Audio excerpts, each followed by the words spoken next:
Britain Chagos தீவுகளை மொரிஷியஸிடம் ஒப்படைக்க ஒப்பந்தம் செய்துள்ளது.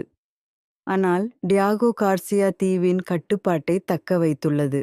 99 ஆண்டுகால குத்தகை ஒப்பந்தம் பிரிட்டனுக்கு ஆண்டுக்கு 101 யூரோ மில்லியன் செலவாகும்.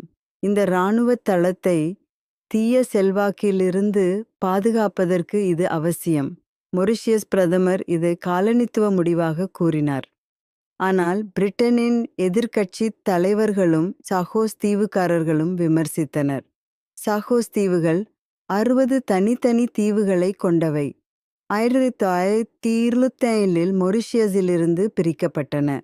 பிரிட்டன் 3 மில்லியன் யூரோவுக்கு வாங்கியது.